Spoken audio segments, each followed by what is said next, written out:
We're here with Cast and Call Entertainment. My name is Jeremy Glenn. And I'm Greg Van Cott, and we are here with Josh Cohen, owner of Cohencidence Productions. And we'd like to thank Josh for coming, and everyone give a great round of applause. So Josh, tell us, how did you get started in the industry? I fell in love with movies when I was just a little kid. Star Wars Episode 4, that I basically lived for 6 years. And I got into writing in high school. I started with short stories, I wrote one novel in high school, which is really not even readable. And then I switched to screenwriting after college. I really fell in love with movies when I was younger, but then when I actually started reading more novels, I would have preferred to see them visually rather than reading them. So I started studying screenwriting. And then since then, last 10 years or so, 11 years, I've written 8 features, about 30 shorts, 4 teleplays, and then just various other stuff. I read that you graduated with a degree in psychology at Brandeis University. Yep. Does psychology play any factor into your stories? It does, as far as studying where we as people come from, how we've developed, how we've evolved socially. And that helps construct the stories, which helps construct the characters. So tell us about the first project that you saw visually that you produced and wrote. The first one we produced was a horror film called Fertility for a 48-hour film project. And I'm not a big horror fan, but I had an interesting concept. And then when we drew horror and we drew the certain elements, I said, okay, this is a good place to write that story. So I banged that out in about an hour, and we filmed it in about a day, and then edited it in about a day. And it's not the best film ever, but it was a good start. Now I see that you have worked in multiple genres. You've just said that horror is not a genre you're totally comfortable with. What is your favorite genre to work in? I'm actually pretty flexible in that. Of the 8 features that I've written, it was in 6 different genres. A lot of writers, even if they're successful, they get pigeonholed into a particular genre. And, once somebody writes a successful kids film, that's all they get to write forever, which is not what I wanted to do. I look at the guys who did American Pie, and they haven't done any movies like American Pie since then. All of them have been different. I really admire that. If I had to pick one, it would probably be sci-fi, and then second would be dark comedy. Have you produced any, and written any sci-fi movies? We did a short called Patient Zero, basically about a guy who comes back from the future and he has 5 minutes to convince a woman to kill herself to save mankind. And we did that for 48, and I think it went off pretty well. We won a couple of awards for it. And then we did a couple other cross-genre scripts, like Turn of Fate was sort of sci-fi, sort of fantasy.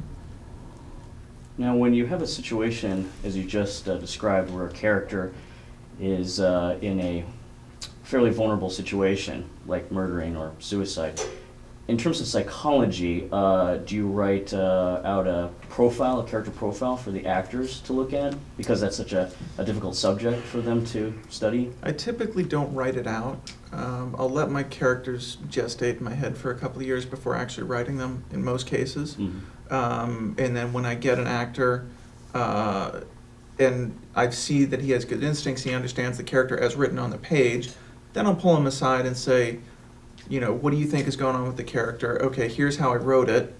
What do you think about taking elements from what you said and what elements from I said? And let's put those together and put them on screen, and that's tended to work pretty well. I know you worked a lot with the Baldemar brothers. Correct. How did you come into contact with them? Richard worked as DP on my second short, which was a kid's film called All Grown Up. Again, not the best film ever. You have a fan. And he asked, to be involved in the next project and the next one and the next one. He worked his way up. He did DP, he did editor. He directed 2 of them. And then he also financed No More Help, which is a really big, it's one of the biggest budget short films in Vegas in a long time. And then his brother's been in school, so it's been Mostly Richard is the driving force of the two, but they really work very well as a team. So I think Brian graduates in a couple of months, and they'll be pretty much equal partners after that. In terms of collaboration, sometimes the script changes over time during production.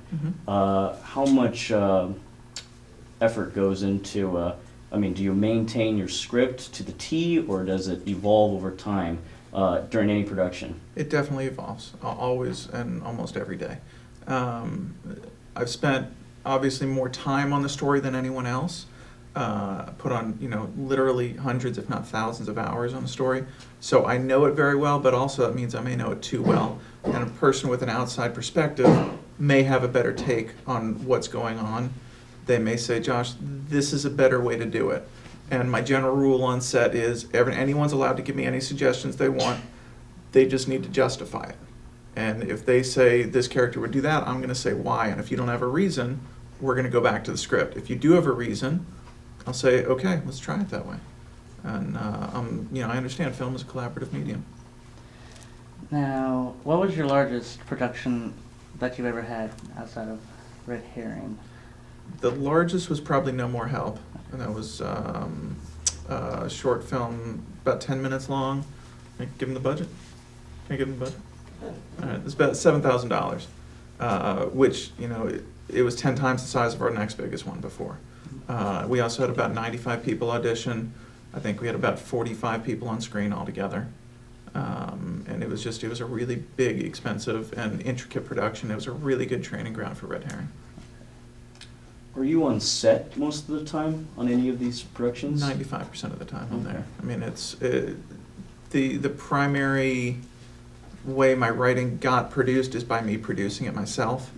And the producer really has to be there at all times to basically make sure everyone's there and doing what they're supposed to be doing and happy about what they're doing. And it's not just about putting out fires, it's also being a leader and, really getting the film made. Do you also direct the projects that you write? I co-directed a short called The Proposition. That was with Richard Baldemaro. And I directed a few scenes in Red Herring. But I'm not taking a director's credit. I'm considering directing the next feature, but it hasn't been decided yet. You described Red Herring as a neo-noir, and you said that you took inspiration from certain films, possibly from the 90s. You don't have to mention actual titles. I'm just saying, what exactly in neo-noir interests you as opposed to old film noir for Red Herring? Basically, old film noir had great style, but I think it is outdated, and I think the characters are very consistent throughout. It's always the PI, it's always the woman that gets him in trouble. He usually ends up dying, and they're all pretty much the same, which is hard to say about classical cinema, but it's also true. And I think with neo-noir, you get to explore a lot more depth with characters. You get to go in new directions. You get to experiment with different relationships. You get to show a lot on screen that wouldn't have been permissible back in the 40s and 50s. And I think starting with, I'd say, The Usual Suspects is when the new generation of neo-noir really got started, and that was one of my biggest influences.